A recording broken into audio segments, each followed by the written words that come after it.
What is up, everybody? Welcome back to the Main Character Podcast, level 23, made possible by the Cult of Khan.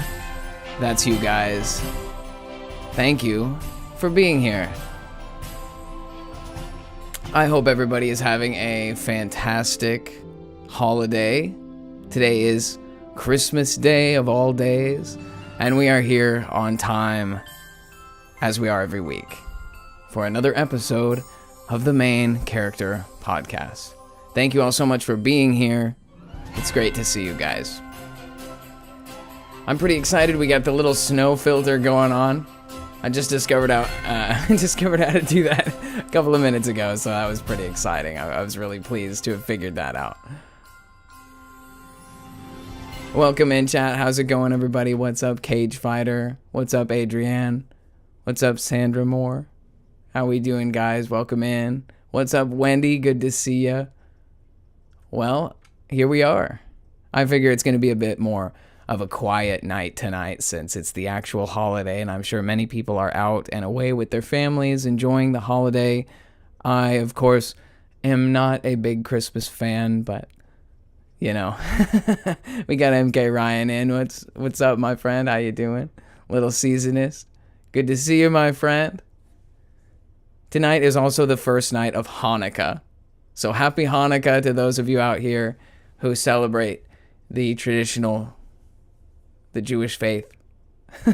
and of course, happy Kwanzaa, happy whatever your holiday is. I am a Grinch. I am an Ebenezer Scrooge. I am not a Christmas person. So, welcome, Burke June. Good to see you. Merry Conmas. Yeah, that's a good one. Welcome in, everybody. It's so good to see you guys. It's good to be here. I'll tell you in advance, it's going to be a little bit of a shorter night tonight. I've got my own thing going on this evening, so I'll have to get out of here before it gets too late. But I won't run out on you guys too soon. There's a couple of things I want to talk about, obviously, this evening. So we'll take our time. But we will get out a little early, just letting you guys know. So it's good to see all you guys here. I'm surprised that everybody made it out here with the holiday and everything. I'm sure you guys are as boring as I am. That's what brings you all here. But it's also late, you know. It's 6 p.m. on the West Coast, USA, which is pretty late back east and even later across the pond. So for some of our listeners who check this out tomorrow, thank you for coming. Thank you for being here. I hope you all had a great holiday as well. Let me just say that this is not going to be an episode bashing Christmas, guys, even though it would seem that way, right?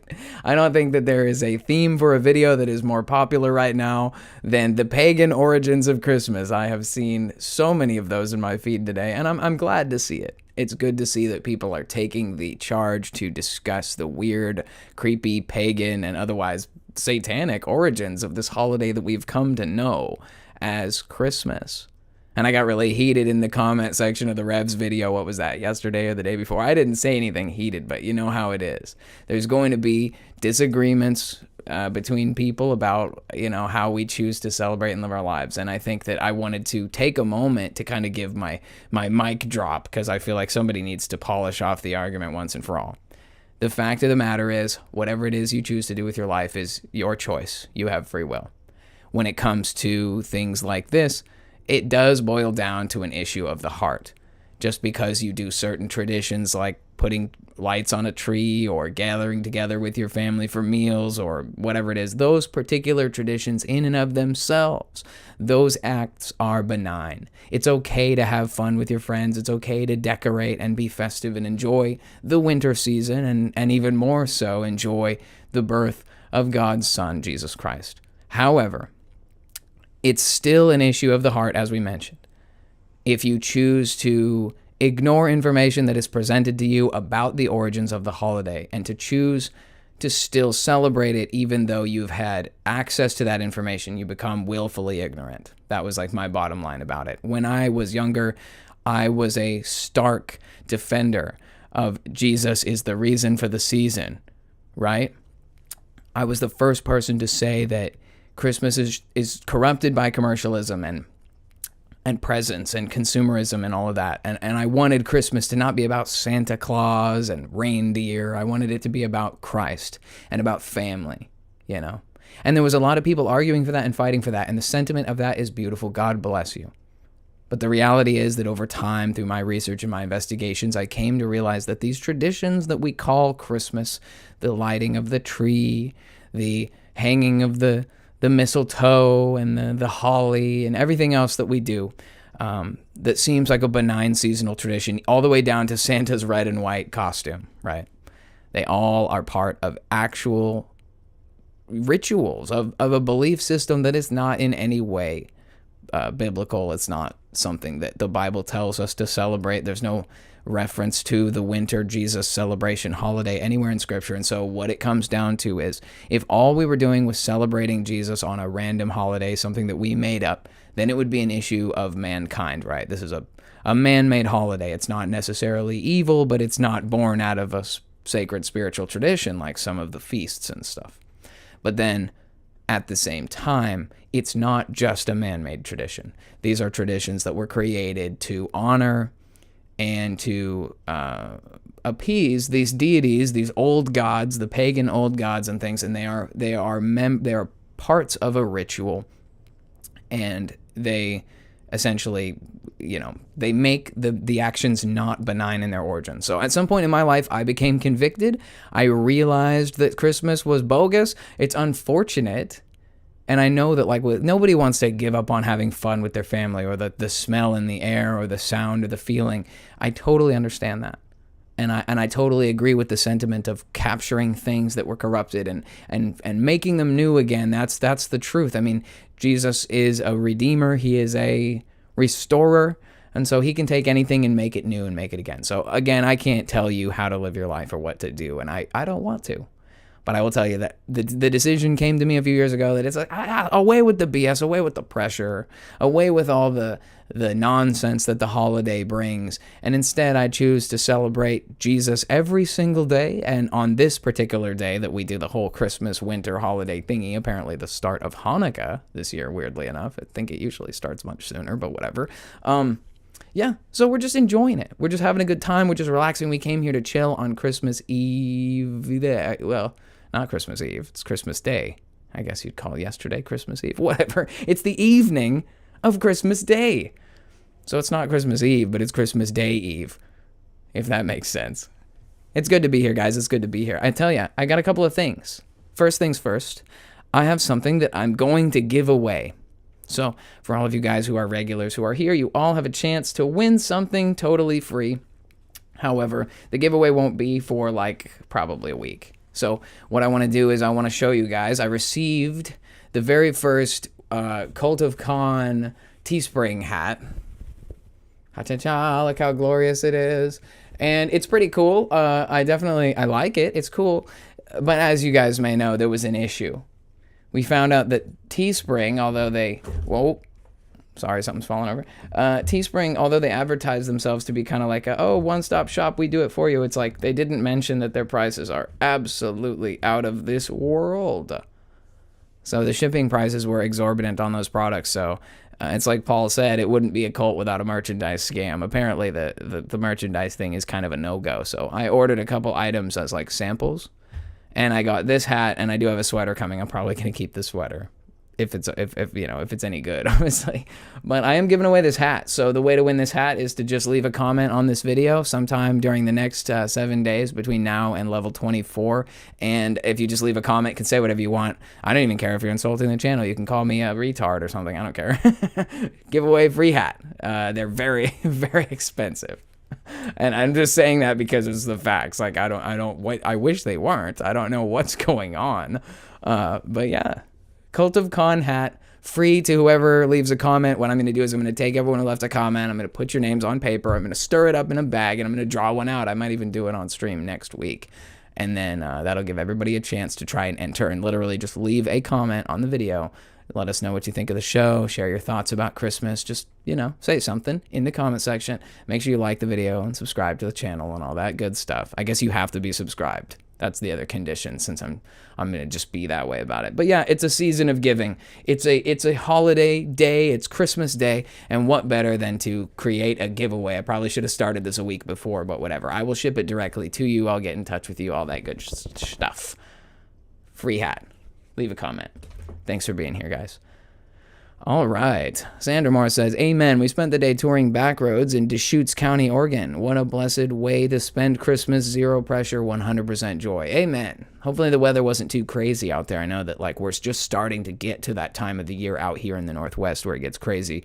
My buddy Ryan and I, not MK Ryan, but different Ryan, we were joking about it. We were like, oh, it'll be fine. It'll be like this kind of wet. You know, I was dreaming of a white Christmas. I looked out the window and it was like raining and I was like, whatever. That's the Northwest for you. But I'll bet you come February, like he said, it's going to be icy cold. And it's going to be like freezing. It's going to be like freezing cold ice storm in like late January. That's what always happens over here.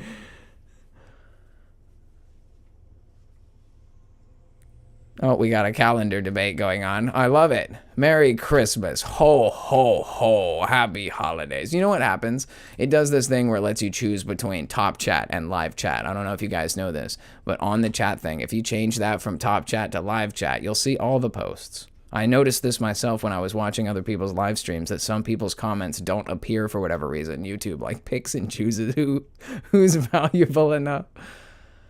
Okay, so there is a Gunnar Heinsohn lecture about 13 months, because I'd be curious about that. I've heard people talk about that. Wendy and I talked about this. This is something we've gone back to time and time again. Lunar calendars, lunar stuff.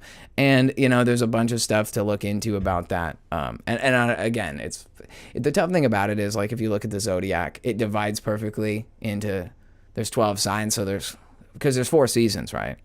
Hey, there's a lot to talk about, guys. I actually don't want to unpack that right now. We don't even have time to unpack all that. I actually talked about it with a couple of folks, like even like MK Ryan and I, and we were talking about like, let's talk about the ice wall this week. And I do want to. I always say that. I do want to talk about the ice wall, but I just never have enough time to talk about the ice wall. I brought up a couple of things. There was a couple of things I wanted to talk about pertaining to that. And I'm kind of glad you guys brought up the calendar, the 13-month calendar thing, because it has to do with the moon. And I'm sure you guys have seen this. This is like, I think somebody was saying, oh, this is like, this is old school. This is conspiracy world, like from way back in the day. This is something that we should have seen a long time ago. But I'm going to share it with you guys. This is called the lunar wave. And this is a video that was taken some time ago. And a couple different people have ended up recording this phenomenon in time. But I just want you guys to check it out. Sorry if the snow's distracting. That's how we're doing it today. I think you'll be able to get the picture regardless. Okay, so I don't know if there's audio for this, and I don't know if we need it. Do you see how... Actually, it's going to make it very distracting. Let me pause the snow here. Or here, let me hide it. So what people are witnessing here, and I don't know if you can tell, is that there are ripples. Basically, they look like... It looks like a refresher, like on a CRT monitor. And you can see where basically the image of the moon is refreshing from the top to bottom. And this is not honestly the best example of it that I've ever seen.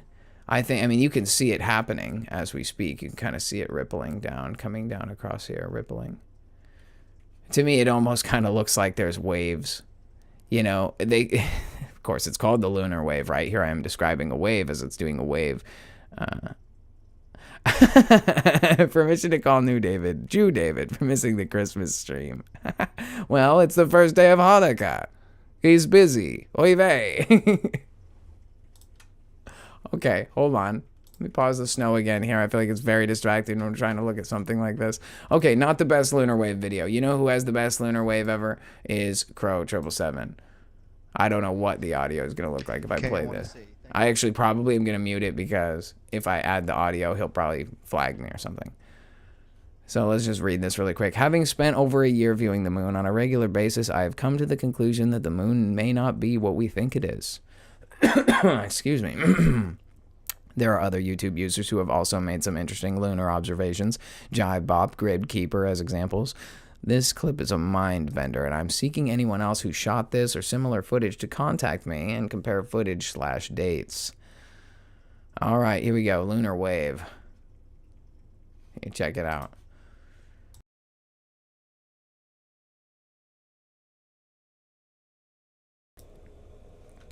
You can totally see that too. I know I can. It especially helps when he like draws out those little indicators. What's up, Doctor Who? Welcome in, man. Good to see ya. Oh, it's definitely like almost more noticeable when he puts that negative filter over the image.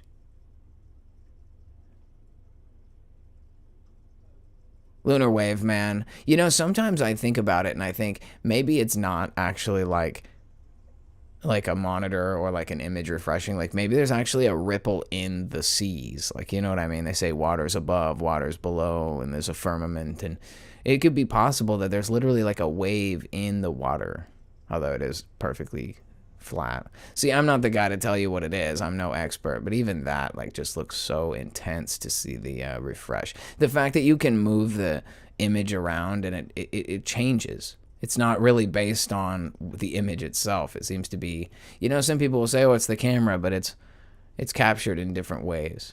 Adrienne says, what if the moon is a reflection? I think that's a good point. I think that's a lot of what the I think that's a lot of what the Vibes of Cosmos channel implies, is that the moon is basically the moon is basically a reflection. And by that I mean it's not actually a picture.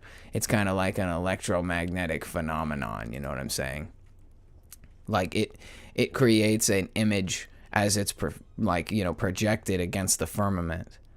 But I don't think that what we're looking at is actually like a hologram projection. And okay, Ryan's like, I wonder if anyone's tried unplugging it and plugging it back in yet. But see, then that makes me go to the next thing, which is something that I've wanted to talk about, and we almost talked about it, and now we're going to talk about it. Check it out. We're going to pop over to one of my favorite channels of late, which is called Psyop Soup, and you guys, I've recommended it before, but I'm just going to pull it up. This is that video, the famous video that we tried to watch at the end of Chapter 11 before we got, I guess, shadow banned. And we were going to talk about it, but we just ran out of time, so let's get to it now. The sun simulator, because it does have similarities. But either way, it's kind of neat. Don't know what it is, but it does have an uncanny resemblance to the sun simulator. Are you seeing that cube? Do you see that? Right in the middle of the sun. And of course, that's some sort of camera malfunction or whatever to the effect. The problem is, he was... Well, hey, Con, wait, go back. Hold on. Okay, hold on. I'll go back. That was this one. What's up, Doctor Who? You see something specific you want to see? A little bit more of this lunar wave action?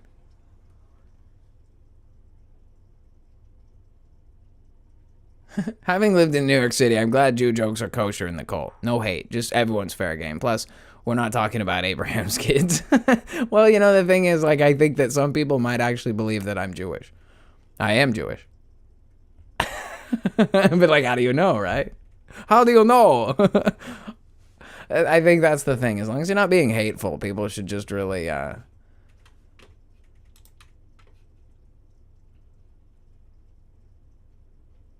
the dark circle, middle, upper. Over here. You know what I should have done? And it's probably too late to change it now. But apparently there's a setting that you can do that allows you to speed up the... Oh yeah, there's a latency setting. And what I could do is I could set it to like ultra low latency so that when I'm hanging out with you guys, there's no delay between what I'm putting out and what you guys are seeing. It destroys the quality of the video. The white pointing into that has 3 white craters.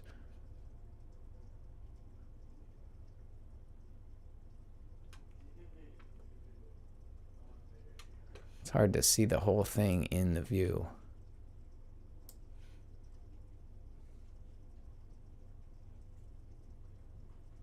He does give us some pretty good close-ups on it. Let me get my own head out of the way. Oops, wrong one.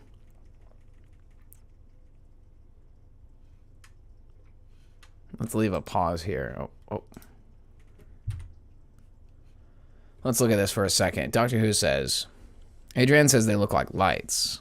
Doctor Who says, but the black circle has like a plume from the white triangle.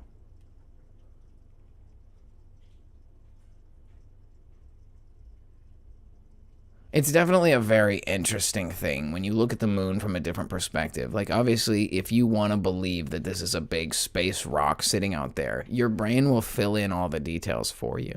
You'll be like, oh, okay, well, that's what it is, you know, and there's these craters. And like, I mean, we don't even know. A lot of people estimate that a lot of this stuff is on the Earth's surface. But yeah, a lot of people argue that these lights are actually on the other side of it, and that what you're seeing is that the moon is transparent, so that there's lights in the heavens, the stars, etc. And what you see as these bright spots are potentially actually just lights, you know, peering through. Adrienne says, I think it's a map. I agree completely, especially when you look at it up close like this and you look at like these continents.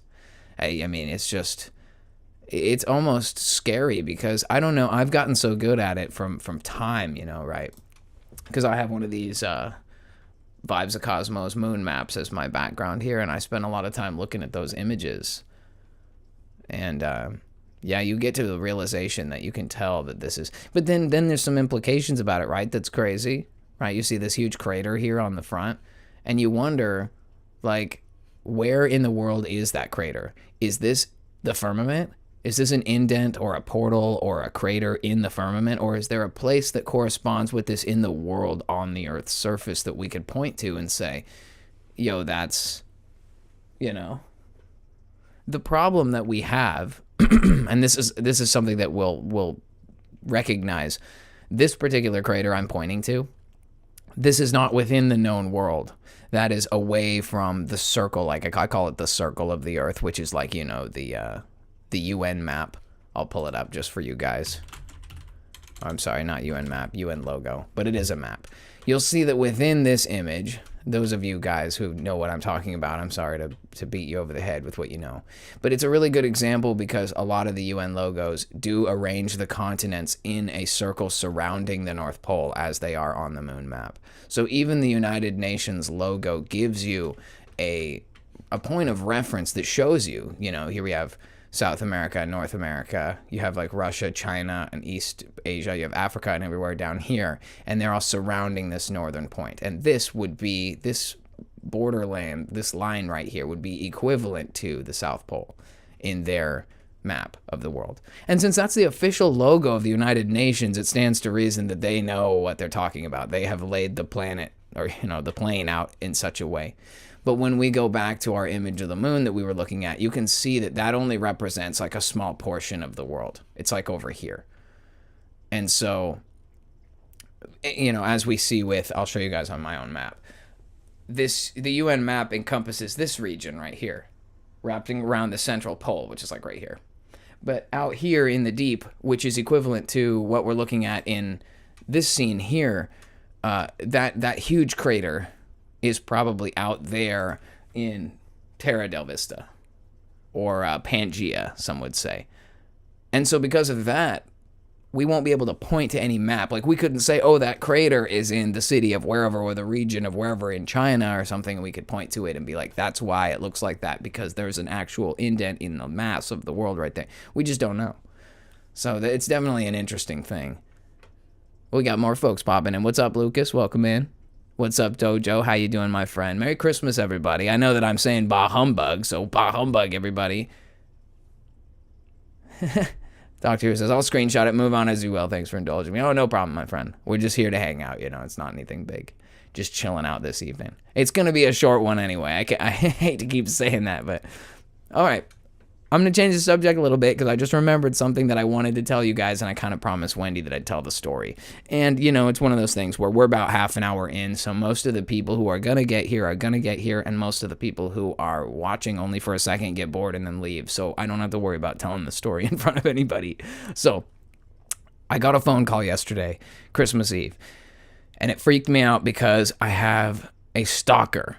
Okay, and I'm going to tell you guys about this stalker, and I'll bet you the stalker's watching right now, so that it just makes it even more creepy. Okay, here's the story. And I'm going to tell it straight, and like maybe they'll learn something and they'll leave me alone because I've been getting irritated. Are you ready? Okay, here's the story, guys. So, what? 10, 15 years ago now? Well, somewhere in between those. It was like 2011, okay? So like 13 years ago. I used to be in this rock band. You guys know about the band. It's called Whispers of Wonder, right? It was like a metalcore band. And we used to do like, music and shows and stuff in the Portland area.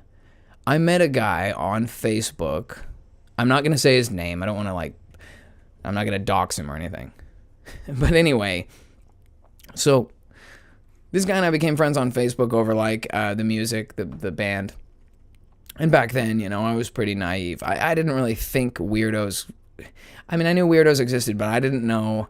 And I'm not saying this guy is that weirdo. I'm just saying that, just hear me out. I don't know what the deal was. And we'll come back. Everything kind of makes sense later in the story, but hear me out. So I met this guy on Facebook through my band, through the music we were playing, and people heard our songs. And he was like, really like your music, man. Go. We talked a few times.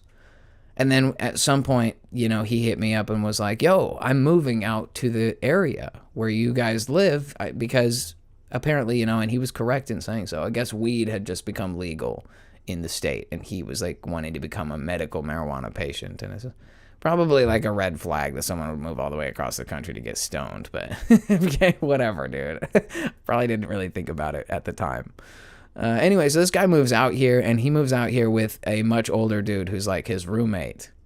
Talking like a dude in like his 50s. Okay, and it's all gonna seem fucking... I'm just gonna be honest with you guys. If he watches it, then he's just gonna know what I think. It's too fucking bad. Sorry, pardon my French.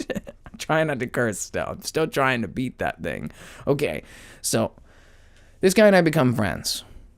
We hang out periodically. We smoke weed. We hang out. We do rock and roll stuff. For the band, we're doing rock and roll stuff. He comes around. He hangs out. He brings weed. He's a cool guy. He brings weed. Nobody has a problem with the dude who shows up and contributes to the delinquency. You know what I'm saying? So he would show up and we would party it up and stuff. And we became pretty good friends over the years. I thought we were pretty close.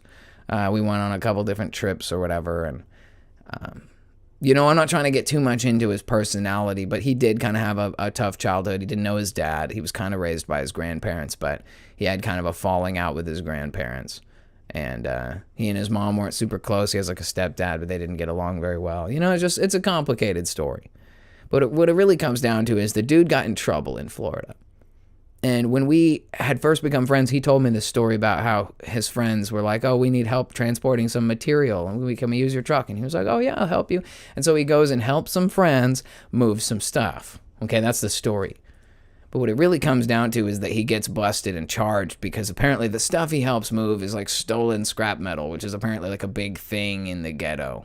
You know what I'm saying? Or like in the shitty part of America, like people steal piles of scrap metal and it's just like it's some Tatooine, the little Jawas in the hoods that go around scrapping robots. Like that's basically what this guy gets charged with. And he gets off. He gets lucky. He gets off. I think that's some kind of a pretty big felony, especially if the quantity is big,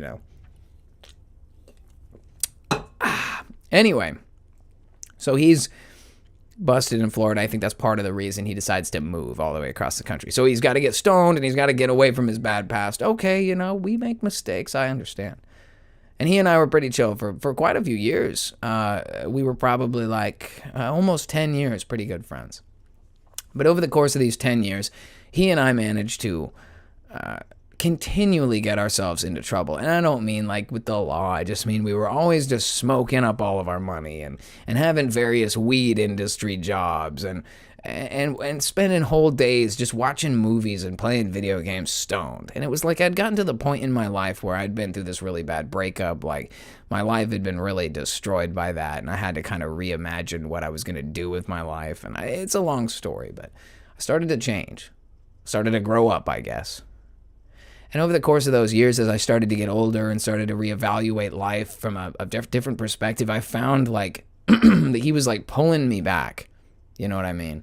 He continually had this kind of negative attitude, this kind of closed-minded idea about God and about spirituality. And it got to the point where it was like, we're best friends. I care so much about you, but he never really listened to me. He would make bad financial decisions or do things that made himself miserable. He would never try really hard to get out of his situations. He'd just complain all the time. And I got to the point where I was like, dude, I'm trying to get out of here. I don't want to be miserable forever. I don't want to have a life without meaning. I want to have excitement. I want to have a reason to wake up in the morning. And I don't mean like I got to be rich or I got to be famous or anything like that. I want to work towards something. I want to see progress. I want to feel the change. I want to leave bad things behind, you know? And I just had the hardest time getting away. I just kept feeling like every time I'd hear from him, he was trying to drag me back. He always had more bad things to say. It was always like an energy dump every time I spoke to him. It was always about more problems and more things I can't help. He just wants to vent. He just wants to take my energy, you know?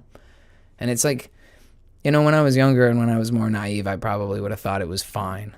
Like that's what you do for people you care about. But it started to get kind of like one-sided, man.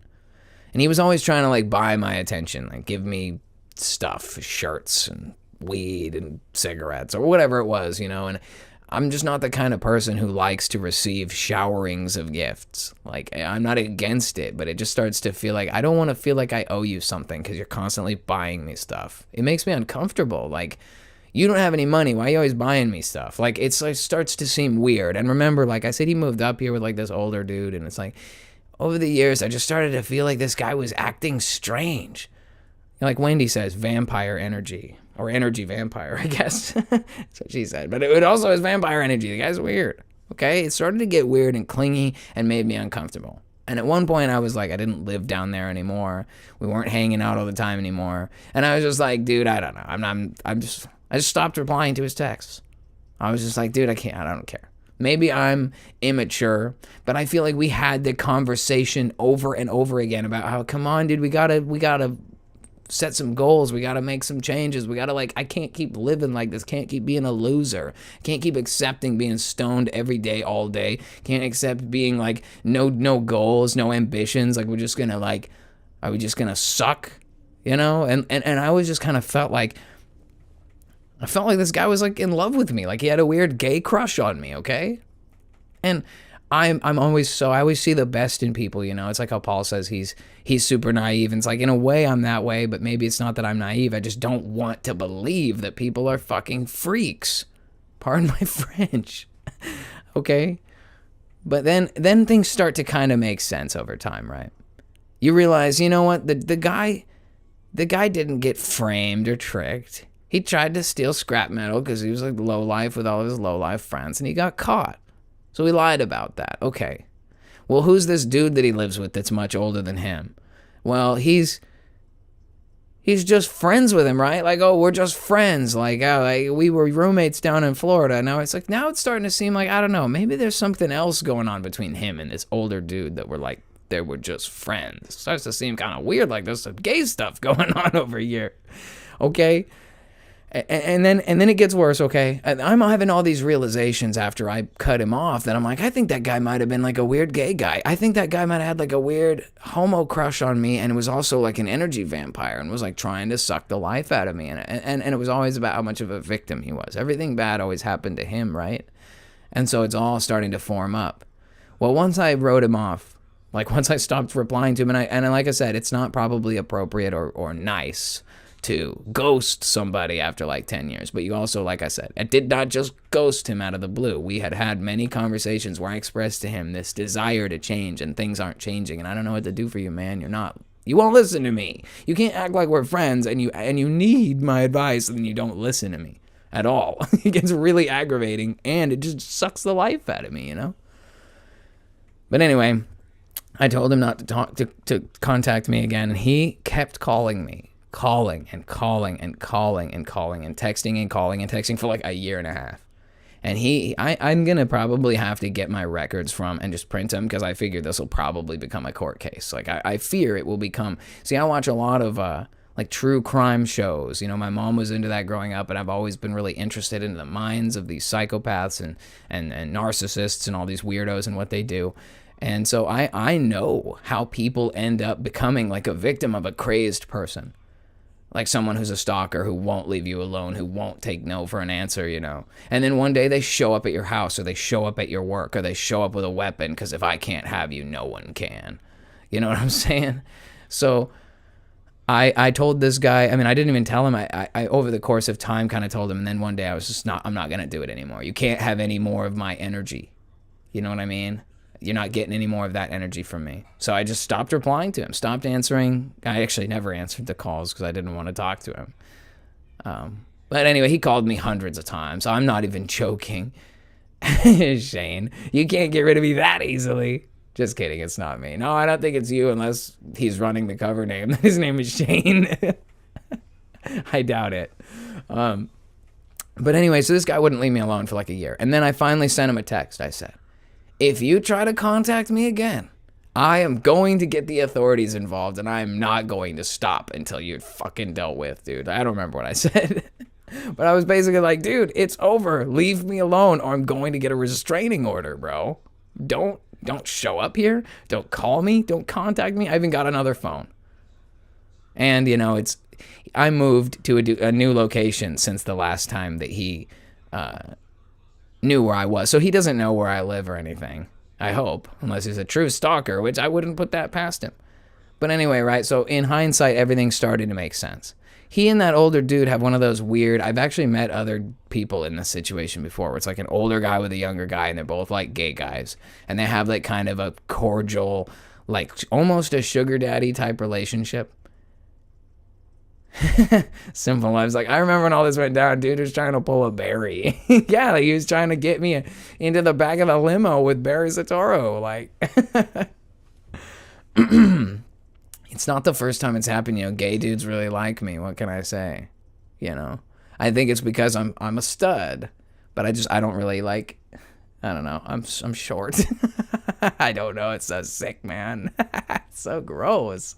You know, I empathize for the ladies that don't want attention, that get unwanted attention. Like, I understand that because there's like a weird gay guy leering at you, and now you know it.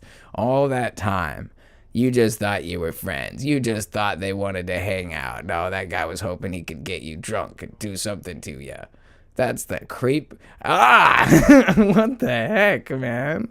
So anyway, he calls me on Christmas Eve. This fucking freak calls me on Christmas Eve. Why? Because he's probably hammered. He loves to get drunk and crash cars. He did that like 2 or 3 times. He's like, oh, my insurance is so high.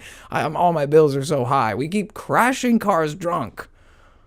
You have been crashing cars drunk. There was one time he drove off the road in his car in the middle of the day. He was drunk at like 2 p.m. Driving off the road, goes over the sidewalk and into the college campus and rams down a small tree.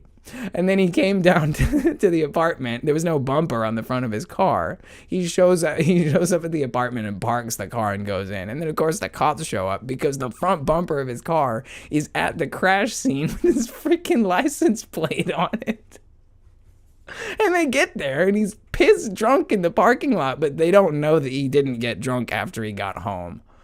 He's not in the car. The car is already parked. He's nowhere near it. The keys are in the house, so they couldn't technically do anything about it. Anyway, in my younger days, we'd say, no homo. Well, yeah, but this guy isn't no homo. Amy says, order of protection, also known as restraining order, often does no good. They just stalk around until the cops leave, and they are there again. It's horrible. Please be careful. Here's the thing. I am highly considering getting an order of protection, like filing it. And the reason why is not because I expect it to do anything, but because it will help me in court if he does anything to me. If he shows up and tries to do anything and I have a restraining order against him, it will help me not look like I did something malicious. The fact of the matter is I don't go anywhere without. I stay strapped, dude. Like, I'm just saying, like, I got in here. This is the 43X. And I carry this and additional ammunition everywhere. And I'm not kidding around. I used to try to make it known to him that, like, don't come over here because my brother is a veteran and a tough guy. And I myself I'm ready, dude. I train, I practice. I'm a pretty good shot. You can even ask my mom. I'm pretty good. I'm not great, but dude, I could get you. I could get a man-sized target if I needed to. So what I'm saying is, I'm not super worried about it, and I hadn't even heard about it for a while, but this is the kind of thing that happens, right? My brother and I, we get on some stuff, we start talking about it, and then a couple of weeks go by, and then something happens that's directly pertaining to what we were talking about, and we're like, dude, we're writing the server. Like, we're planning this out, right? There's this painting. Speaking of the holiday season, my grandma every year, maybe not every year, but every couple of years, she paints this portrait of Christ. And, you know, it's a beautiful painting. Don't get me wrong. I love it. My brother and I were talking about how we have the 2002 version that she painted quite a while ago. And then we also have the 2008 version that she painted. And my brother and I were talking about how we have like a shrine in the entryway of the house where there's like, I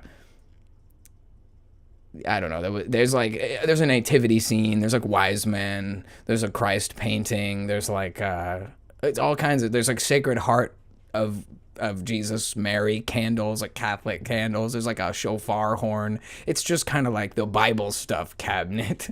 And there's 2 portraits of Jesus, and we were laughing about it. We're like, you know what we should do is we should get more portraits of Jesus and have them like all over the house too, so that you could just have like Jesus in the bathroom, Jesus in the entryway, Jesus in the living room, so you can't get away. He's like always there praying in front of you or whatever. And we were joking about it, and then my grandma mailed over prints of this painting that she did. And I think she painted it again in 2024, but she had like canvas print copies made of the original one that she painted this year, which is also a copy of another painting. It's like a painting of someone else's painting that she did her own rendition of. Anyway, I'm not trying to take away from that. I just think it's funny that here we are having this conversation about the Christ painting, and then the Christ painting shows up for Christmas here at our house. 2 more copies we got. So now we got 4 Christ paintings on the wall out here. It's actually awesome.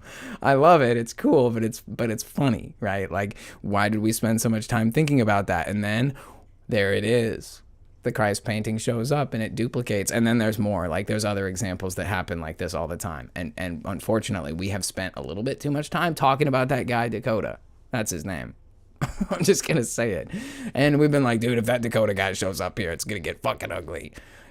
Mainly because when you tell somebody to leave you alone a lot and then they don't stop and then they show up, that means they're trying to do something. That means they're really crazy. People who can't take no for an answer. That's you know, and that's part of it, right? When I kind of wrote him off or ghosted him or whatever you want to call it, whether you want to consider me mature and responsible or you want to consider me a bad friend, whatever, at that time, I may not have been totally certain if it was the right thing to do to stop talking to him and to tell him to leave me alone and don't talk to me anymore. But then after that year or two of like nonstop calling every day or two and like leaving messages and whatever, when he proved how crazy he was, that he wouldn't stop, like, you don't think that I know that you've called me 4 times this week and didn't pick up? I know. I'm not calling you back because I don't want to talk to you. And like, that is seriously unhinged. And I've seen a lot of people get murdered by psychos who act exactly like that in the weeks coming up to it. And like, luckily I'm a grown man with a gun, but I worry a lot for like ladies, and I have a lot of empathy for ladies out there. You know, I'm sure it happens to you way more than it happens to a guy like me. Like, it's the only downside that it's because I'm kind, right? You know, they say you don't ever want to be a nice guy, but you don't want to be like an a-hole. So my issue is that I'm kind. I care about people. I have empathy for others, and I don't just try to bash them over the head all the time. And this is one of those people who, like, he needed to be bashed by proverbial justice in terms like he needed to be told, dude, you need to shut up. Stop being such a fucking baby. We have real problems, and if you're not going to get up and do something about it, stop draining me for your energy.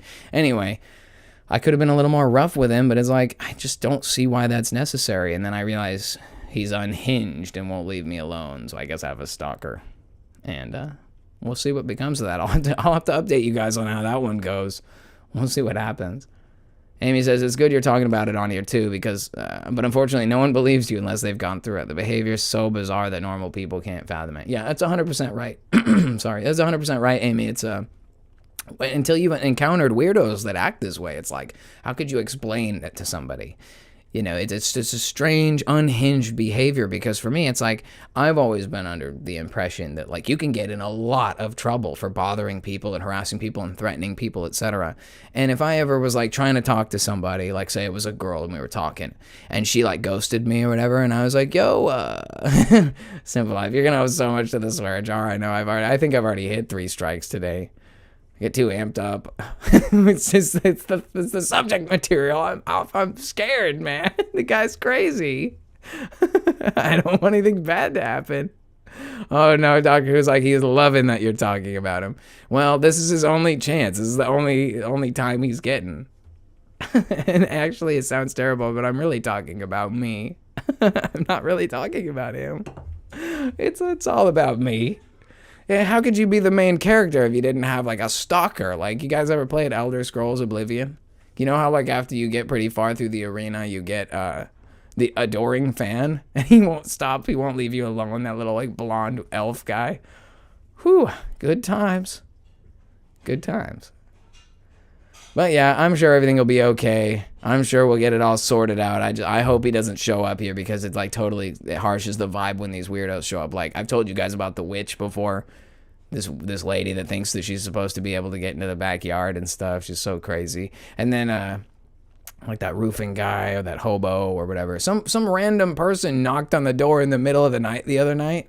And I guess nobody heard it, or nobody was like paying attention, so nobody answered the door. And then it was like, yo, was somebody knocking on the door? Yeah, I guess there was. We come outside and there's nobody there. And it's like, who was that? If you could see the front of this house, you would not walk up here. Like, none of you people would walk up to the front of this house. Especially, we had no porch light for a while because the light died and we just don't care. So we just left it. It's like pitch black in the front yard. You have to like walk across a dark yard to the front of the house, which is like on the side of the house. It's super awkward. You have to go under pine trees into the darkness to come up to the front of the house. And it's like, what kind of a creep would walk up to the front of this house at night and knock on the door? I'm convinced it was a home invasion. I'm convinced it was an attempt. See, this is how you become paranoid, right? Because you've got actual people that actually are crazy. Like, how do I know it wasn't him? What if he showed up, knocked on the door, got cold feet, and took off? He's like, oh, no, I can't. They're going to find me out here. And he's not the only one. My brother's got friends from the military who are like, dejected veterans. And I feel for them totally. But they're also like crazy. And like, they're like, I got to just show up here randomly at this guy's house. And it's like, how do you even know where this guy lives? It's so weird. It's super weird, dude. If I was talking to a girl and she ghosted me, I'd just like not talk to her anymore. Okay. I guess that's that. You don't just keep hammering. What kind of a crazy, it's like, maybe this is a lesson that it takes a while for people to learn, or maybe I learned it at a young age and I'm lucky in that regard, but it's like, you can't make people like you. You can't make people want to spend time with you or want to be, your friend, or be there for your problems and stuff. And it's not right to take advantage of somebody who has a nature of empathy or consideration, for others. Like, if you're somebody who cares about people and people try to use you and absorb your energy, it's not right. There's a line in the sand between where it's good to do for others and care for others, and then it's like you're actually enabling someone who's like a crazy person.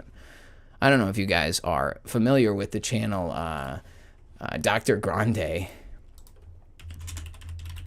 I'm going to put it up because I love it. This guy right here. He's been my kind of my go-to for, he kind of does what you would call it, like reactions, but they're not the same kind. He's a clinical psychiatrist and stuff. And basically he talks about all kinds of events. He talks about anything and everything, cases that are going on, pop culture events, and he analyzes the psychology behind people and what they're doing. He looks at the facts and the timeline and gives an analysis on the cases, crimes or political upheaval or whatever it is. Anyway, I really love this guy, Dr. Todd Grande. If you guys haven't checked it out, I definitely recommend it. It's not conspiracy content at all, but it's just good day-to-day stuff, and he does a great job of articulating how and why people are crazy, but without giving a diagnosis. Of course, he's just counselor, educator, he's not trying to give like a real diagnosis. But I like the show a lot because he uses this like terminology where he'll break down someone's kind of behavior pattern, and he'll say that it sounds like they suffer from the grandeur and delusions of a victim narcissist, where they believe that all the things that are bad in their life are the product of things happening around them, and they can never take responsibility. And I think that what we're dealing with my stalker is a victim narcissist. I think that we're dealing with somebody who just doesn't, they don't think that they have any share of blame in the reason why things aren't going the way they want them to in their life. Like, so for instance, like if I stop talking to this dude, he can't understand that it's because he was being crazy and weird and making me uncomfortable and bothering me and annoying me, and then not listening and then proving it by not taking no for an answer. It's very weird. It's very weird. Wendy says, totally out of pocket, but I'm so curious about the black-eyed children stories. Oh boy, that's one that I know you said earlier. I thought I noticed in the chat that you were like, well, this episode's going to get nuked or whatever. Yeah, that's going to be black-eyed babies thing. It's going to be a bad one. I don't think we're even close to being able to talk about that. Let's pull up another tab and open up BitChute and start watching videos about black-eyed babies. Well, I mean, here's the thing. Like, there are some terrible health conditions that you can be born with that are essentially like terminal. I don't want to even begin to look into it. I don't do well with gore, so anything that looks like out of the ordinary is really bad. What's happening, Kingdom Within? How you doing, Tyler? Welcome in, my friend. Good to see you. Little seasonings. Oh yeah, the tails. Oh no, not the babies. What are you talking about? Black-eyed children? Or are you talking about like kids who have like like been victims of some kind of T word? I just saw a video yesterday of a guy who was pulled over on the side of the road, and they had a Coca-Cola truck that was open, and they were unloading like bunches of kids out of the back of a Coca-Cola truck. And it's like that stuff just goes on every day in this country. Crazy. Product placement. I've been drinking a lot of this poison lately. Little wild cherry. Oh yeah. Good stuff.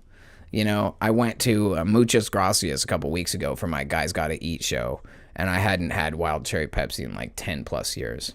I mean, you guys got to think about it like this. From somewhere between like 16 or 18 years old up until I was like 28 years old, I basically lived in abject poverty. Like I don't even know how to explain it. Like I was living in such poverty by my own choice, my own bad behavior, right? But I was living in such poverty that like there's no way I drank wild cherry Pepsi for 10 years. There's no way that's one of the reasons why I do my food show, because you guys got to realize that like I didn't really get to eat fast food for like a long time. My life was really in the tubes because of my own bad behavior and decisions. But coming back to reality over the last few years has been kind of like I'm learning humanity again.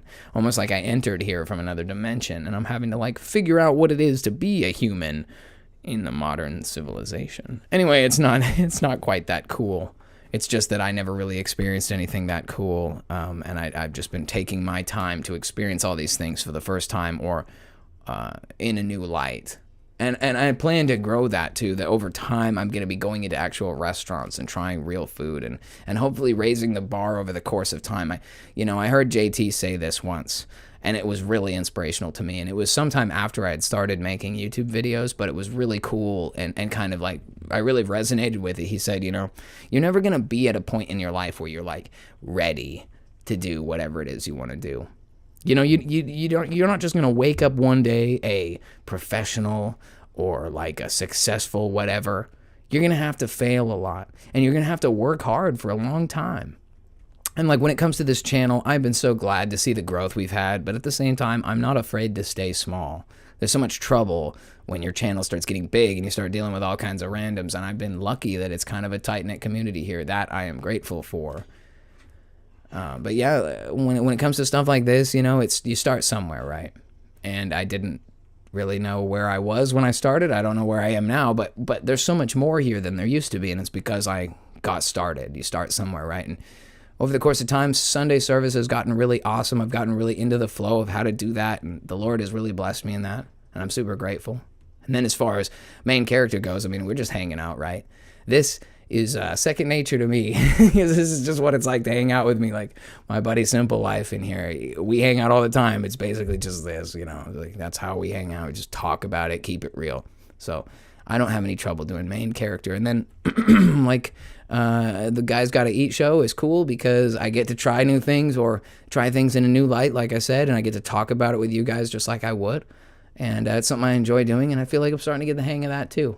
Bulge Khalifa, well, that's a work in progress, just like anything else. You don't wake up a super jacked fitness guy overnight, and I'm not trying to be the kind of person who says, look at how ripped I am now, listen to me. I'm trying to grow together, and that's kind of what Bulge Khalifa is about. And by the way, I do have to say there isn't going to be a Bulge Khalifa video this Friday because I am relaxing. With the holiday season, I've just decided to take a couple of days off between like yesterday and today, and I've got work the next couple of days. I'm going to be really tired, so... You guys won't see Bulge Khalifa again until next week, but that's okay. We'll hit it extra hard as payback every time the holidays come. I seem to slack a little bit. My bad. But yeah, so there's something going on, you know. There's always something going on here, and that's kind of the point of what I'm saying is that, you know, you got to start somewhere. And the best thing you can do is just start putting it out, you know.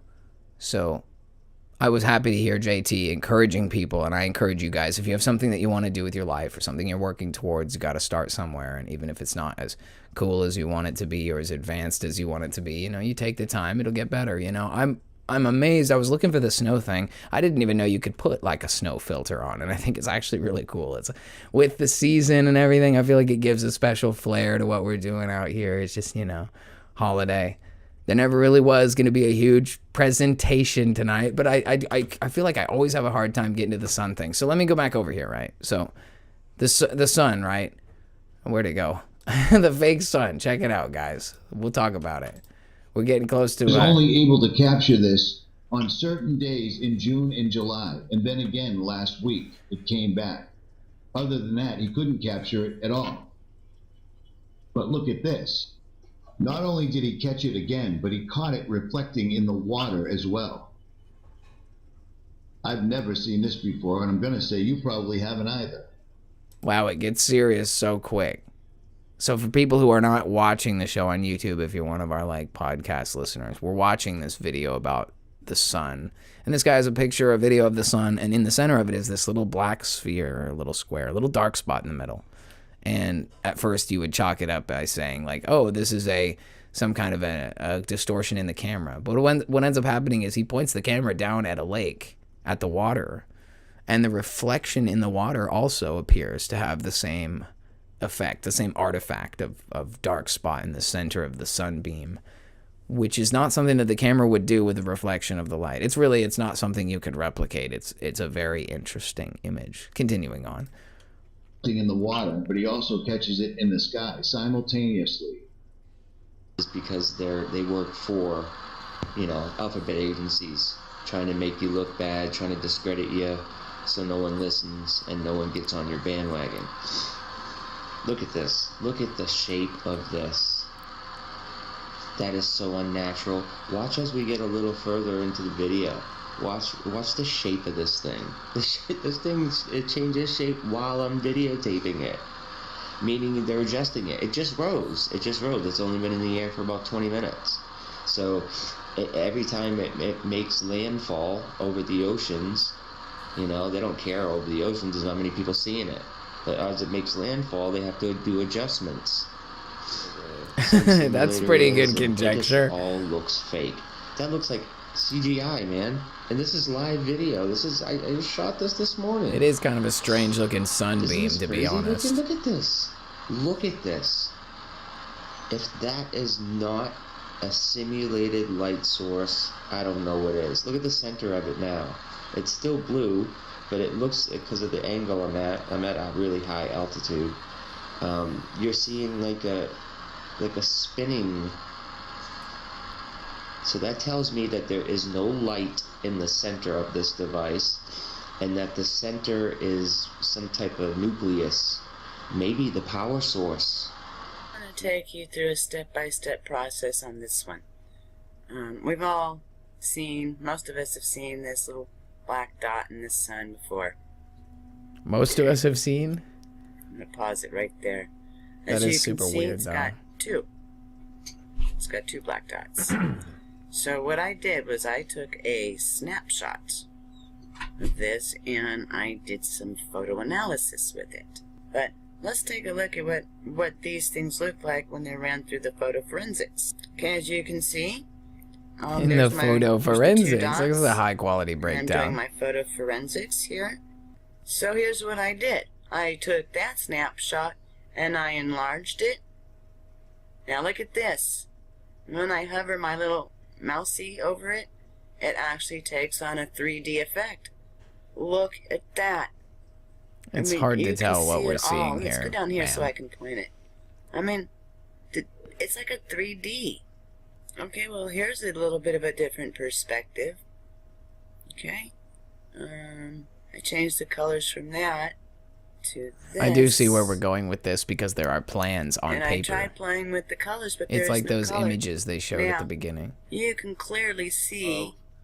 A solar simulator patented back in April of 1966. And we're going to go over to here and we're going to look at this patent and bring it up to size. And if you'll notice, you'll see in here, here's these stanchions or supporting bars, which possibly could be what we're seeing actually in the video that was done by Patty Daly and her forensics investigation. See the pipes going across here? Let's take a look at that again and see how that matches up. Okay, this is the black dot in front of the sun. What do you think that is? I think that's a device. Wow, I mean, you that's can actually see kind of crazy, dude. shadows. You can see the 3D. Oh, my chat was like effect on frozen this. for a long time, guys. That's crazy. So just putting in... I just moved it Cube and like a Satellite ton of Patent chat Sun popped up. Simulator. That's crazy, Look dude. at all the patents on Sun simulators and CubeSats that there is just doing a quick search. Wendy says, I don't know if I can get behind that simulator stuff. Adrienne says, I believe the sun is on a cyclical pattern on a flat plane Earth. Wendy says it's like blue beans. It's a distraction. I haven't gone down the rabbit hole. It just tastes like a lie. Well, I totally know that feeling, and also as I keep bringing this up for some reason. Shane said, I went down the simulator rabbit hole for a while, but couldn't be convinced either. Yeah, see, the thing is, I don't know why, right? In order for us to create a case study on something like this, like what is a sun simulator? There's some data there. There are some patents for stuff like that, but for what reason and on what scale and how? It starts to become very fiction, fantasy, high fantasy, right? Where you start making things up because you want something to work out. Now, I bring this up only because when you look at something like Lunar Wave or you look at something like Sun Simulator, it just shows that there's a conspiracy behind everything. Whether or not it's a conspiracy to hide a fake sun or something, that's a little bit far-fetched. But there's always something to be investigated. What are those videos of the sun with a weird black dot in the middle? I don't know. What is with the irregular shape? What is with those images? I don't know. And I'll tell you guys a theory that I came up with a long time ago, just since we're spitballing random conjecture. You know, there's this day they call the Day of the Lord, right? And the Bible has many different references to it, and it talks about kind of like the end of your civilization, like when you face judgment by God. That's like the Day of the Lord when he comes to bring his wrath to the end of your civilization, and it's like a thing. And obviously there is a day of the Lord, you know, like if Christ returns and takes control of the earth, there is a day of the Lord when he comes with the power and to take control of his place. And it makes me wonder, like, if there isn't a day of the Lord, like that, you know, they have this concept, you know, they call it the day the earth stood still or whatever. There's some events in history that talk about the sun going dark for an entire day or for months on end. And it just makes you wonder if it's possible that maybe there are periods in history where the sun does go dark for periods of time or for a single day or for something like that. And that would be how you would justify having a fake one. It's not that you have a real sun or a fake sun all the time and that all you're experiencing is this fake sun, but it could be possible that in order to avoid, let's say like on the true system that the earth has, maybe every some odd ages or something, there's a period of darkness. A reset of some kind. More conjecture, I'm just spitballing. But let's say that was a thing. The deep state, Satan, whoever they are, you know, it defies the laws of physics by the Big Bang standard for you to have a day with no sun. or a week or months or whatever it is. Any length of time without sun is problematic. So you could see a justification for a sun solar simulator if you had to cover something like that. But again, it's just completely based on other science fiction, like that we even have days without a sun. What's more compelling to me, and this is where we get to the ice wall thing that we've talked about in the past. I don't know if I can find a good photo of it, like, you know, the ice wall. I mean, there are some good images here when you look, you know. They show Antarctica with this like 200-foot sheet. And then you see a lot of people, you know, illustrating these, you know, they call them, the original projection would be like the azimuthal equidistant map. But they have these images that illustrate that at a certain threshold, you know, like what our current world knows as Antarctica, which is the South Pole region, which when looking at, here, let me pull the full size up. When we're looking at our world map, right? This is the Antarctic Circle right here, this line right here. And the Antarctic Circle is like the border of the known world. Like when we were looking at that UN map earlier, the border of that map territory is this Antarctica. So if you travel south in orientation with any of these countries to a point, you'll hit Antarctica. And Antarctica is what we observe on this ice wall here. And we see that illustrated in different maps. I wish I could find the exact one I was looking for. And, you know, it's actually a shame. I had a collection of videos about what they call terra incognita, or, terra infinita, which is a theory about our world and an expanded universe that I want to spend some time digging into before we talk about in depth. But I did find a guy who has, like, this guy right here. I'll show you. Italian PNC, Nos Confundens, Terra Infinita Map 1, A First Dive, and the Lore. And we're going to dig into this at some point as we go down the road. But this is, yeah, it's like Adrienne's talking about. She says, my husband is stuck on other worlds outside of our known map. This is the theory of other Earths or other firmaments or other realms. And like, you know how Wendy was saying there's like certain smell to something? There's like a certain, you know, things that smell bad. I think that Terra Infinita smells bad to me because it starts to get into this like, oh, well, each world is its own separate world. And then you start going back into that. You're no longer the center of the universe. You're no longer special and a creation of God. You're just, I mean, you could still be, but you're just one of many. Like, oh, one of many Petri dishes. You know, on the shelf, you're not that significant. There's a bunch of other realms that you could be in, but you're not. And then I remember there's this, and don't quote me on this, but let's say that there's a particular religious sect, and I won't say who they are. But one of the things they believe is that once you get the maximum reward in heaven is that basically you're given your own world and you get to be God over it. Like that there's one of these little things, and then you get to be God over it. And I'm not going to get too far into that one because that'll probably infuriate some people. But I will say that, like, man, the implication then what? That we're just in one of those and some Mormon guy who, like, didn't drink coffee. You know what I mean? Like, he's the God of this world. Like, come on, man. You know, it's hard. It's hard to be like a truth seeker with how much cringe there is. I remember back in the day when they were doing like the Q thing, there was this guy and he was one of the pretty well-known Q people, like researchers. I use that word loosely, but he was out there doing that thing. And he was like, a video popped up of him. He had really started to boost the chat into like, he's on some secret. Well, no, I'm privy to information. I got to be careful what I share with you guys because, you know, I wouldn't want to give away my contacts. You know, like you're such a LARPer. You're so cringe. And then this video came out of him and he's like sitting there and he had a laptop or something in his hand. He was like, 25. Code alpha, 25 Baker, sector Charlie, Niner. Like he was pretending like he was like reading and responding to some cryptic code language, and he was like pretending like he was receiving secret chats, and it's like, dude, stop. You know what? I was thinking about it, right?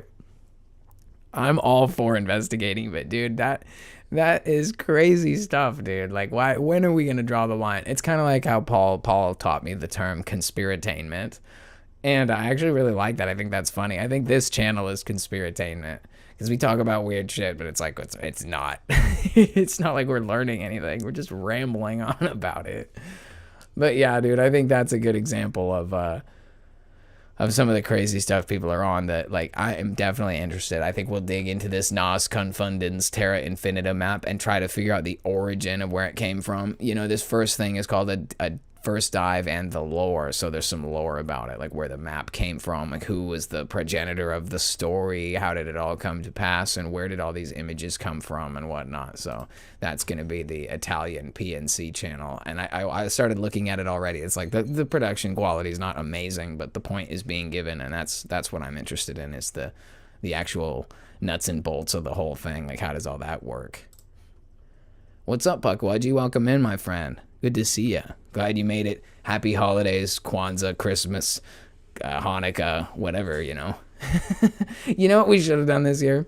We should have broken down everyone else's holidays. Because it's like I said when I started here, like tonight, there's no shortage of holiday breakdowns. You know, I recommend you guys go watch on Demon Eraser's channel, the JT and Brian Ancient Angels podcast. They have a great Christmas episode this year, breaking that down and talking about that stuff, and it's like really good. And if not, there's plenty of other channels out there showing the pagan and satanic origins of Christmas, so feel free to check it. I saw that reaction.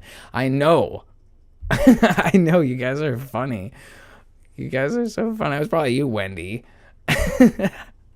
Anyway, you guys, it's awesome. It's awesome to get to the bottom of Christmas and everything, but I also think that we should get to the bottom of the other holidays too. Like maybe I should have prepared something, or maybe I'll just briefly talk about it. But like, you know, about the holiday known as Kwanzaa, this is a good one to get banned for, because if you talk about that one, then you're like going after a DE&I holiday. But let's just say Kwanzaa. I grew up thinking Kwanzaa was like a sacred, ancient African tradition.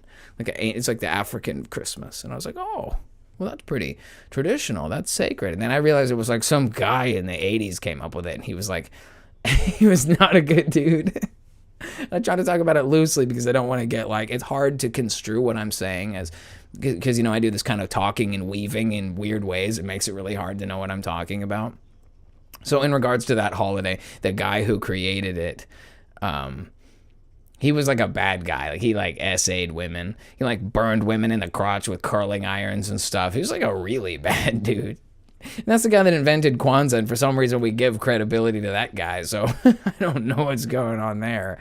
Not a Kwanzaa fan, I'll say that. And then Hanukkah, dude, like, what's the actual origins of Hanukkah? I think that's a good question for Wendy, because she seems to know a lot about, like, Hebrew traditions. Is it truly an ancient holiday, or is that something contemporary? Another thing to risk the channel over investigating. Might say something that I shouldn't say by mistake and find myself ejected. But, you know, I will say, last week's main character podcast, we must have like clickbaited our way to victory, because I had like over 500 views on that podcast in only a couple of days, like one of my most viewed shows ever. One guy said, I don't think you're shadow banned because YouTube recommended your channel. And I think that we're starting to cross over that threshold, right? That people react positively to the show, people enjoy it, and people have a good time. You know, we have a good time here. And I think that people can tell. And I think that the YouTube is starting to pick up on that. Like, you know how we mentioned in the past that we crossed over the threshold for viewership and subscribers to at least enter the initial program. And coming up in just a few days now, on January 7th, we will be clear of the pending warning, and I will be able to apply for the partner program, a next step in the journey of YouTube creation. And that should be interesting enough. We'll see how that goes. We'll see what that becomes of the channel. But I have noticed that YouTube has started to recommend the show to people. So as the show continues to grow, I hope that you guys can enjoy the sentiment of everything that we've done so far. That's part of how this whole thing goes. Like I said, I'm grateful that we have this community, that it's small, and that we have these nice intimate conversations. We're able to keep it real. And it's like, I think Amy was saying earlier, like, once you start getting big, it becomes hard to be as real as you are. And I think that we're in a generation now where I've been watching other channels, you know. I've been hearing them say stuff like, words that I'm not going to say at random, because I think the way you say stuff can affect you too. But I've heard people saying that stuff was gay or that stuff was retarded. And and I'm like, if people can say that, I think we're starting to cross the threshold. And I think you got to be careful. You can't attack people. You got to be careful with what you say. But I don't think that I'm going to have to really censor myself. I think there's a desire for truth for people who speak their mind. It's really in right now. And I think even YouTube knows it, and they're going to come across this pendulum swing that's taking place and say, we need to boost natural. We need a new array of organic creators, like when we first built YouTube. We'll bring in an array of organic creators. We'll boost them up. We'll help them establish a new face of the company. You know what I mean? And then everyone will continue to love YouTube like they didn't push DE&I and censorship for 10 years. Because they did. They absolutely infringed on everyone's rights. They're still doing it with the 2A channels. The gun channels are having a horrible time. Yeah, it's crazy. And anyway, I just think we're getting somewhere, right? We're growing, we're changing, and it's cool. I'm happy about it. We'll see how it goes. It's good to have a good foundation, because then when people come, you can really kind of curate the kind of vibe you want to have as a community. You know, everybody's welcome here. We're happy to talk about whatever, but just like, you know, treat people with respect, you know. That's the biggest thing. We're growing daily, and I just want to make sure that you guys still have a good time being here and we're not obsessed with trolls. Like, obviously we have Wendy now as our moderator, and luckily I haven't seen anybody causing too much trouble. Otherwise she will snap you down. You will be gone, so. Or at least she'll mute you temporarily so we can talk crap and you can't defend yourself. That'd be a good one. Guys, we're going to have to call it pretty soon. I know I said that it was going to be a short one tonight, and I'm looking and it's like been a little over an hour, and if I don't start saying something about leaving, I won't be able to leave. We'll be less stocky cult members than Dakota was. Than Dakota is. He's still out there. I would hope you guys were better stalkers than him, because all he does is just call me endlessly. At least you guys show up to chat. He could show up in the chat at any moment. Can you imagine how crazy that would be? No, I'm not monetized, Dojo, but soon. And it won't work for a long time. Like, I won't make any money for a long time, but it's okay. I'm having a good time, and like, I can float this thanks to the great contributions from you guys. I also have a job. And, the Lord's made it possible. So, since we're wrapping up, I just want to remind you guys, those of you guys who may not have been here, we are giving away a Cult of Khan hat, one of the absurdly overpriced cult hats from the Teespring store, which they ship for like $30. It's so ridiculous, and I don't even know what to think about it. And then, but the point is, I will send it to you for free. Just leave a comment on this video. Make sure you like the video and that you've subscribed to the channel, and I will randomly draw somebody's name from the comment section next week on the main character level 24, and I will send you this hat for free. Just a little way of showing my appreciation to you guys and sharing that holiday cheer. Now, Doctor Who said that Starship Troopers isn't about space. I love that. That's like one of the most compelling things I've ever heard. I like how everybody's eyes are bugging out in the chat too. It's accurate. Totally, right? I think we're closer than we think. MK Ryan says, I'm happy to mod the last 15 minutes of the stream I'm usually here for. If you need a second, very much more undependable mod. Hey, well, that's what second string is for, right? It's like you're on call, but you can never come in. Oh, I'm sorry. I'm busy, man. I'd be there if I could. I just got something to do.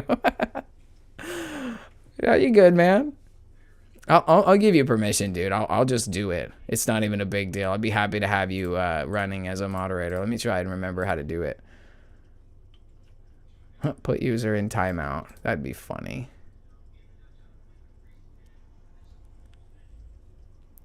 All right, Ryan. Since you said that you're second string, I'm just gonna give you standard permissions. Welcome to the power level. Welcome to unlimited power, MK Ryan. All right, now we have 2 mods. So as the channel gets bigger, you guys can help fight back the crazy stuff that happens. Another thing is, like, if I have to clickbait my titles to be about like drones or something. Next week it'll be like level 24, Elon Musk and the robots. Clickbait title: Elon Musk did what? or whatever the trending thing is. Holy moly. Okay, how about this? I got one thing, I'll make it quick. Just something that came to my mind. So as you guys may have heard, there was this little girl, she was like 15, and she went and unleashed a hail of gunfire at the place that she went to school, and it's just a tragedy, another one of those. I watched a show from the Matt Kim podcast, and I don't know how accurate all of this information is, but this girl broke down all of this 764 cult or something. I think that's what it's called. Don't quote me on it. The long story short is that a group of Satanists are operating like an evil terror network on the internet. Oh, go figure. You know what I mean? And the evil Satanists are basically doing like mind control, harassment, and other techniques to try to get young people to do terrible things, to end their own lives, to attack other people, to make bad videos, to do all kinds of things. It's just a satanic bad seed terror cell on the internet, okay? It's not that hard to wrap our heads around, okay? But anyway, they did all this stuff. They influenced a bunch of people to do bad things, and one of these things was this little girl recently said she was influenced by this cult on the internet to go to shoot up her school. And it was found out that this cult and this terror group was, like it's basically like a satanic cult, and they're openly satanic. Though we do this for Satan. We are Satanists, la la la la la. Well, the Church of Satan, as you know, they're pretty well like out there. They have a public presence on social media, and they're like on Twitter saying, "We disavow this behavior. This is not Satanism." La la la la la. And I just wanted to take a second. I think you guys might know who he is. He's the head of the Church of Satan. He's this like not that guy. Maybe it's the Satanic Temple. Is that what they call it? The Satanic Temple? Yeah, there he is. It's the same thing to me. I don't care what kind of subgenre, but he's this guy that's got he's got one eyeball that's like a milky eyeball. It's like, it doesn't, I don't know. Maybe he's blind in one eye so that the world will see the glory of the Lord, where the head of the Luciferian church gets both his eyeballs back and decides that he loves Christ instead of Satan. Wouldn't that be a great story of redemption? But anyway, this sack of crap was on Twitter tweeting out about how, or he and his people were tweeting out about how, we don't take responsibility for this and blah, blah, blah. Like, these people don't represent us. And it's like, I cannot even begin to tell you how many times I've seen this guy going around blaming Jesus, blaming God, and blaming all of Christianity for the personal bad behavior of bad preachers, bad witnesses, wolves in sheep's clothing, thieves, grifters, charlatans, whatever. Any kind of a scumbag that doesn't actually represent Jesus and Christianity, although they claim to. And this guy likes to say, well, if these people claimed Christianity, they're part of it, you get it, you get to sleep with it, whatever. And it just makes me mad, the hypocrisy of this douche. Like, this is how you know this guy's living in true darkness. He's such a pathetic idiot, he can't even have a standard for himself and everybody else. It has to be a double standard where if Satanists working for your stupid satanic club go and do bad things, you get to say, oh, they don't represent me. That's not me. I can tell. I can see clearly with one eye that is not what's going on here. Yeah, sure. And then so I just wanted to clarify that this guy, they don't know what they're talking about. Your people who claim Satan are doing things for Satan, and that's the reason why you're trying to act like it's not you, because you don't want to be held responsible. Like, you want to hold church, Jesus, Christians, and everyone else responsible for their bad seeds. It's just so typical of these folks. Shiftless. Anyway, look, they do show some Anton LaVey. Also, he's cringe. You ever notice how cringe all these people are? Like, I get to the point where I'm just like, look at him, he poses, and look at him, he's holding a skull. Cringe. You're gay, dude. What the hell? Anyway, sorry. I just wanted to get that out of. I was thinking about that earlier, about how irritating it is that this guy, their whole church is such a joke. I don't know, man. Church of Satan or Satanic Temple or whatever it is, if it's satanic, you gotta own it. At least, if you're gonna claim to be evil, if you're gonna work for Satan, at least just take responsibility for it. In my end, it's in the same way. It's I'm so loyal to God over the realm, so that if it was like, well, you know, you could kill me and that's okay, because I don't care that much. Like, it is that much that I don't care. Like, it sounds like I'm bullshitting, but really it's like, this is the kind of mentality they don't want people to have. It's why they created the separation of church and state, because if you think like God's purpose for me is much higher than the flesh that I inhabit. So if you kill me, you're actually doing me a favor, because I'm dead and I don't have to live this thing out, especially since I claim Christ. So if you kill me after claiming Christ, then I'm martyred for the sake of the kingdom, for his name's sake. That's the best reward ever. That's like Obi-Wan, you know, you strike me down, I will become more powerful than you could possibly imagine. And that, if imagine you had a whole army of people that thought like that. You go charging into battle thinking, well, I either win or I win, because you kill me and I win, you know? And that's the difference, right? Like, these Satanists, unfortunately, and it's kind of the position of being the adult in the room. The Satanists don't have that kind of confidence. Their whole life is about trying to make themselves feel good. They're scared, and then like the world is kind of collapsing on them, and they're like, no, my freedom. I don't want your oppression. I don't want your religion. And it's just like angry little kids. And you can't help but feel bad for them, because like in his case, if he goes charging into anything and gets killed, he goes immediately to hell.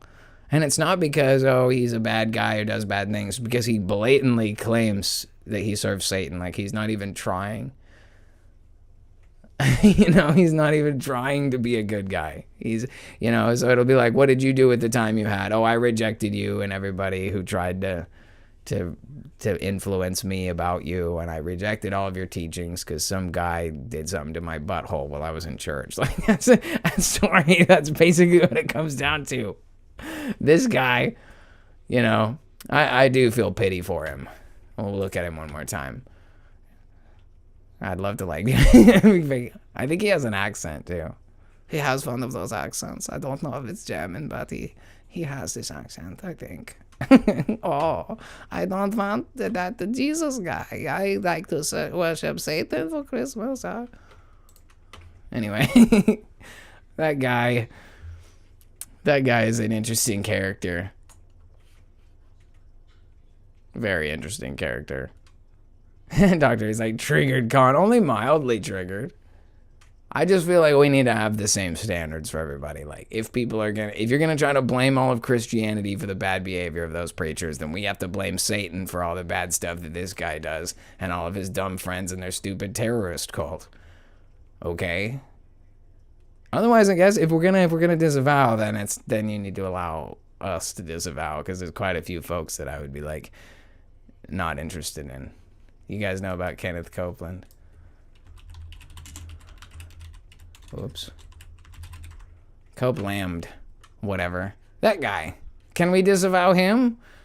You know, I was just watching a video earlier, and I'll pull it up in my I'll pull it up in the background. But literally it's going to be in my history, because there was a guy who let me see if I can find it. It's actually probably even in my liked videos, because I liked it. Anyway, this guy was just talking about the Christian music scene. This guy called Brylan Riggs. You guys have probably heard of him. I don't know. Oh, this is so great. Here, we'll take this excerpt first, because I just find it really funny. It says, when we Christians become convinced that we are the only authority on truth, that anyone who opposes us is evil, and that things will only get better if we're in charge of all positions of power, that is when we know that we're no longer worshiping God. We're worshiping ourselves. And I laughed really hard when I saw this. I don't know who the heck Reverend Benjamin Kramer is. I personally don't care about these religious people, but I thought this is so funny, because this is my mentality. We Christians are convinced that we are the only authority on truth, and that anyone who opposes us is evil, and that things will only get better if we're in charge of all positions of power. That is when we know that we are Christ supremacists. But anyway, this was the thing that he's gonna just like tease it, and I'm not even gonna show it, but I will just give you guys the link really quick so you guys can check this out if you want later. Really good breakdown on the perversion and drag homo weirdo stuff going on in the Christian music scene these days that people are just sleeping on.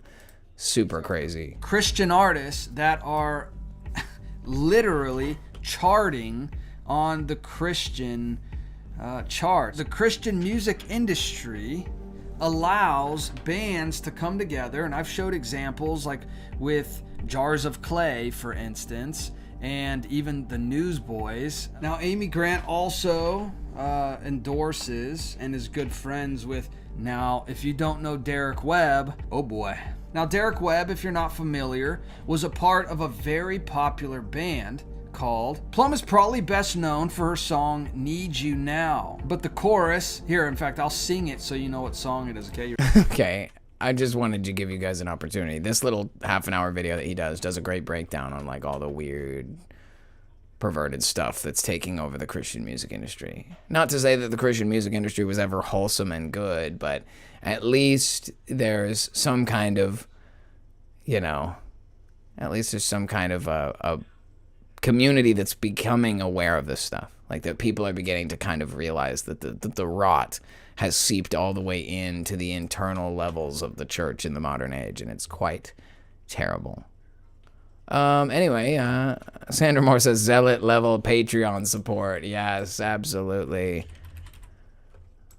So I did actually, this is a thing you guys have probably seen, but like, what's going on? Let's go over here really quick. So there are tiers of support. I'm sure you guys probably know this, but we have paid membership tiers for Patreon. If you're someone who cares to support the channel, you're welcome to. But in the very beginning, I created this tier called Zealot for $100 a month, and I was like, in no way is it acceptable to ask for $100 a month. Con man may as well be known as Kenneth Copeland. And I've got all these absurd promises about how I'll make a plaque with your name on it if you do this when I get a building. Because I'm planning to build one of those one-room churches. You guys have probably seen it. It's the one that I use for, Sunday service. Here we go. This is the most recent Sunday service. See this little white church building here, guys? This little white church building is essentially the type of one-room. Did I call it white? Whatever. Black and white church building.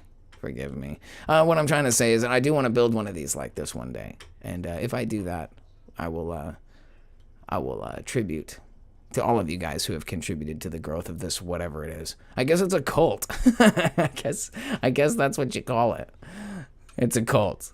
It's a humbug anti-Christmas cult for this particular occasion.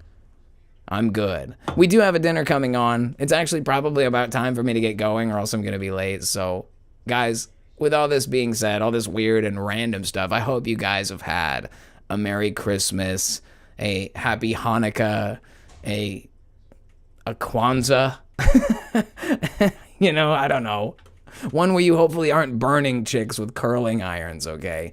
And besides that, I guess that's it, it's been a good time. Thank you guys for being here. This has been level 23 of the Main Character Podcast, made possible by the Cult of Con. That's you guys.